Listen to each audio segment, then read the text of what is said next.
Olá para você que é inscrito aqui no canal Pão do Advento. Voltamos para mais um vídeo da lição da Escola Sabatina. O tema da lição de hoje, esperança indestrutível. Então nós estamos falando sobre o sofrimento durante esse trimestre aqui.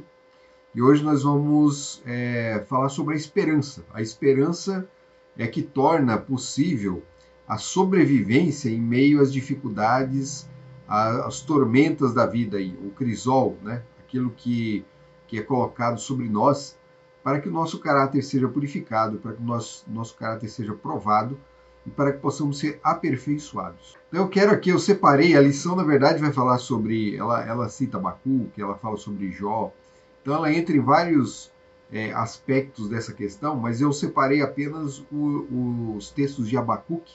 A gente vai fazer uma meditação em algumas passagens aqui do livro de Abacuque e fazer uma aplicação para o nosso dia, tá certo? Então, vamos ao primeiro texto.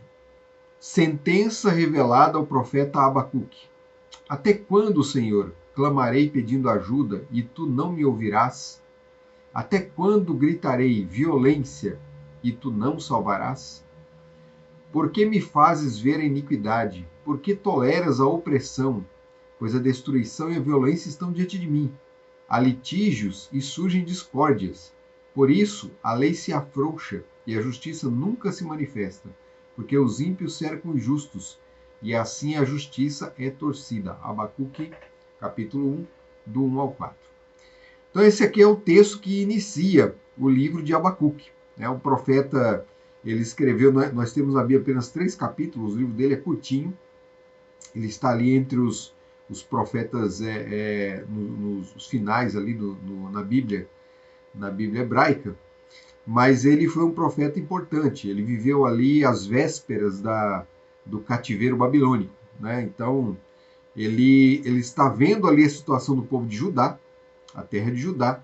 A nação de Israel já havia sido engolida pelos assírios, ou seja, o povo de Deus já vinha sofrendo há algum tempo, mas o interessante quando a gente estuda a palavra de Deus é que esse sofrimento que foi infligido ao povo de Israel, no Reino do Norte, foi por culpa das suas próprias ações.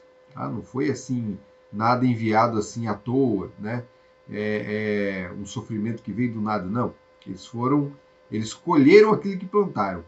Abacuque está vendo os mesmos erros sendo cometidos agora no meio do seu povo, na tribo do sul, né? O reino do sul, o reino de Judá. E ele vê ali uma série de situações que é quebra da aliança, é quebra do pacto que Deus fez com o seu povo, e o povo vai de mal a pior. Então você encontra idolatria, pessoas ali cultuando deuses, né, deuses pagãos, né, oferecendo os seus filhos.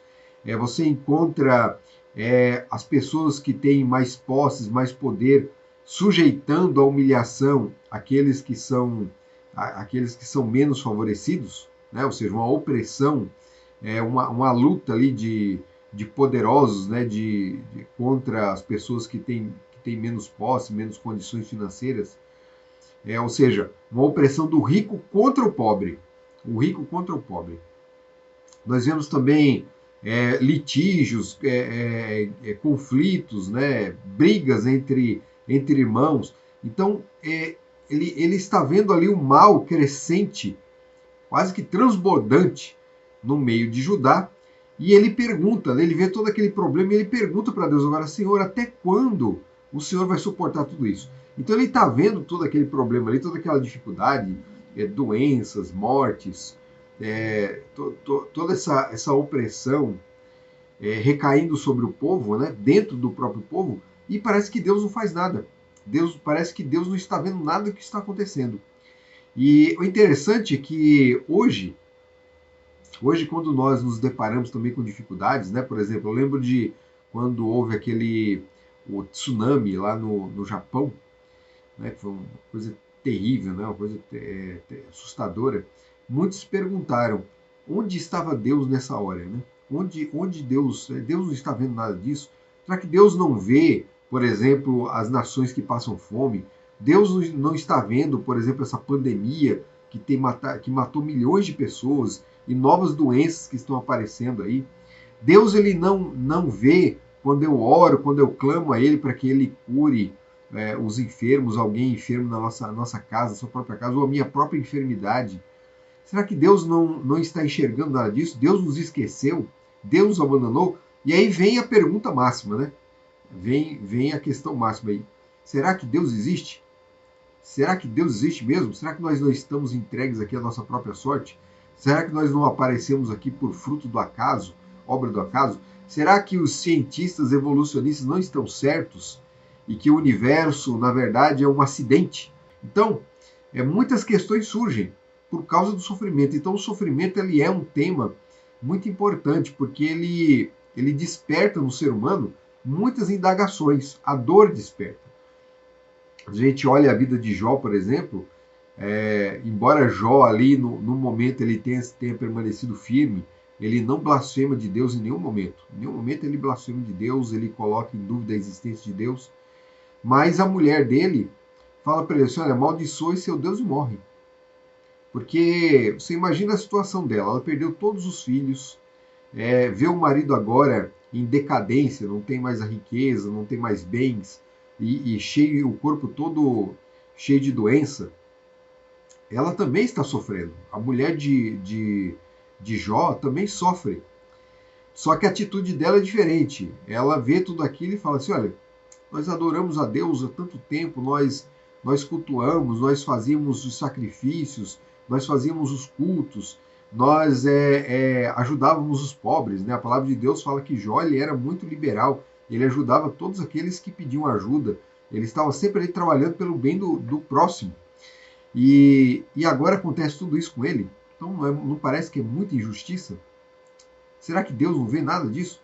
Então mesmo Jó, né, a gente costuma condenar a mulher de Jó, mas não é bom fazer isso não. A situação dela foi extrema demais. Então, eu não sei que fim levou a mulher de Jó, mas a situação era muito difícil. Então é muito fácil falar que ela não foi boa com o marido, né, que ela não ajudou em nada o marido, mas quem passa por uma situação às vezes menor do que essa, blasfema de Deus. Tem gente que passa por um pouquinho só disso e já fala assim, ó, Deus me abandonou, Deus não existe. Então é muito fácil falar, né? Bom, o próprio Jó, embora ele não tenha blasfemado de Deus, não tenha condenado a Deus, mas lá na frente ele vai se questionar também, por que ele está passando por tudo isso? Por que ele está sofrendo? O que ele fez? Ele não sabia das causas, ele não sabia os motivos. Né? Mas o livro, no início, explica o motivo. Houve uma querela, houve um debate no céu a respeito da justiça de Jó. Jó era justo porque tinha tudo? Então Satanás fala assim, olha, tira tudo dele e vamos ver se ele não blasfema. Aí Deus permite que tire tudo.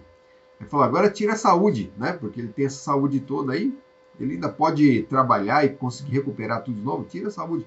Então, tirou a saúde. E ele continuou sem blasfemar, ele continuou sendo justo. Então havia um grande conflito por trás. Jó não sabia. Nós que lemos o livro sabemos, mas Jó não sabia. A experiência de Jó foi totalmente diferente. A mesma coisa acontece com a gente. Nós vivemos uma situação de grande conflito e passamos às vezes por dificuldades que nós não sabemos motivos. Algumas são porque nós procuramos. Nós estamos colhendo aquilo que plantamos, como a nação do norte colheu e foi extinta pelos assírios. E agora o povo de Judá, nos dias do profeta Abacuque, está fazendo a mesma coisa que o povo de Israel fez. O povo de Judá também está se corrompendo. E Abacuque agora pergunta, né, como uma pessoa aflita, vendo todo aquele problema, Deus, onde o Senhor está?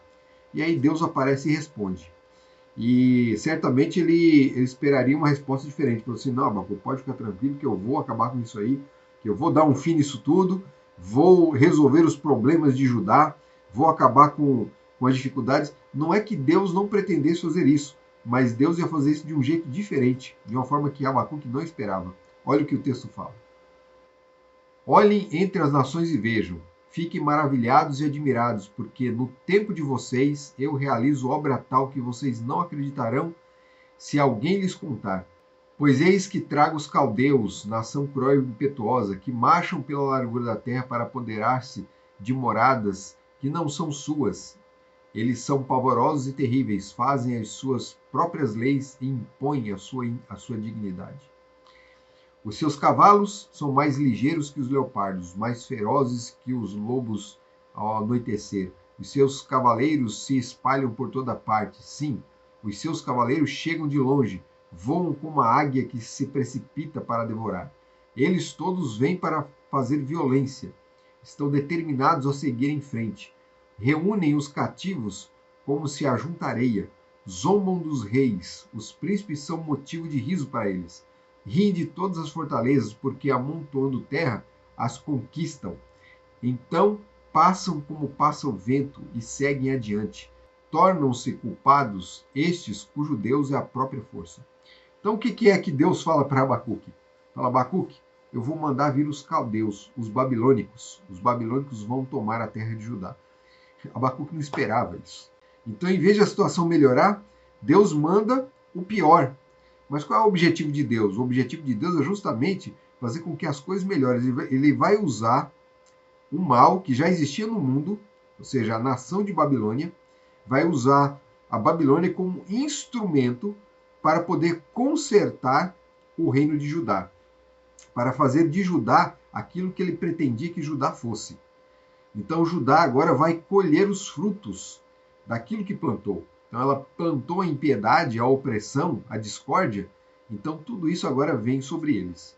E quando os babilônicos vierem, Judá será totalmente destruída. O templo, que era o orgulho, que se tornou o orgulho do povo de Israel, em vez de eles se orgulharem em Deus, ou seja, às vezes, em vez de eles se colocarem, se prostrarem diante de Deus e humilharem-se diante do Senhor, do templo, não. Eles cultuam o próprio templo. O templo se torna um motivo de orgulho. Então, o próprio templo será reduzido a cinza, porque Babilônia vem, vai destruir o templo e vai levar cativo o povo de Israel para a Babilônia. Então não é só Abacuque que vai falar sobre isso. Isaías vai falar sobre isso, Jeremias vai falar sobre isso. Então os profetas eles vão alertar o povo de Israel para o mal que se aproxima. Eles têm que acordar. Eles têm que acordar a tempo. Mas infelizmente eles não acordam, eles continuam de mal a pior. Jeremias, por exemplo, na sua época foi até aprisionado. Porque o povo, o rei e nem o povo queria ouvir o que Jeremias falava. Né, os alertas que ele dava. E a nação de Babilônia veio e tomou a todos. E aí? E agora? O que fazer numa situação assim? O povo já ia de mal a pior e agora um mal terrível vem sobre eles. O que acontece? É aí que entra a promessa. A promessa. É a esperança que vai fazer com que o justo consiga suportar tudo isso. Porque, infelizmente, o justo ele vai acabar sofrendo as consequências daqueles que plantaram o mal. É uma coisa injusta isso. Parece injusto, mas infelizmente, quando eu pratico um ato de injustiça, e isso serve para cada um de nós, viu? Pense bem. Quando eu pratico um ato de injustiça, não sou só eu que colho os malefícios disso, não. Eu acabo infligindo esse mal para outras pessoas. Outras pessoas vão acabar participando daquilo que vier sobre mim. Muitos justos sofreram sobre os males que vieram contra o próprio reino de Judá. Abacuque era justo. Abacuque estava ali. Abacuque sofreu também. Daniel era justo. Daniel foi levado cativo, se tornou eunuco ali na corte de Nabucodonosor. Teve que trabalhar para o inimigo. Né? Ele nunca quis isso para a sua vida. Certamente esses não eram os planos para a sua vida. Mas infelizmente ele teve que colher aquilo que o outro plantou. Mas Deus honrou Daniel. Aí que está a questão. Daniel, ele se manteve perseverante porque ele tinha esperança. Lembra qual é o tema da lição de hoje? Esperança. Né? Esperança indestrutível. Então, Abacuque, ele recebe aqui da parte de Deus também uma orientação de que, embora o reino do norte venha para infligir, Deus libertará o povo no tempo oportuno. E aí, no fim, Abacuque, firmado na esperança de que Deus vai estar com o seu povo, que Deus estará com o seu povo, ele termina o livro com estas palavras. Ainda que a figueira não floresça, nem haja fruto na videira, ainda que a colheita da oliveira decepcione e os campos não produzam mantimento, ainda que as ovelhas desapareçam do aprisco e nos currais não haja mais gado, Mesmo assim, eu me alegro no Senhor e exulto no Deus da minha salvação. É isso aí, né? Então, diante das provas, sigamos o exemplo de Abacuque o justo. Deus mesmo ele declara no capítulo 2, o justo viverá pela fé. E Abacuque ele tinha essa fé. Fé que se agarrou à promessa, a promessa de que Deus estaria com o seu povo, mesmo em meio à adversidade, mesmo em meio às dificuldades que o próprio povo trouxe sobre si e que acabou acarretando injustiça contra aqueles que nem mereciam aquilo, como é o próprio Abacuque. Abacuque ele fala assim, olha, ainda que tudo isso aconteça, ainda que as plantas não produzam, o gado desapareçam do aprisco, dos currais, né?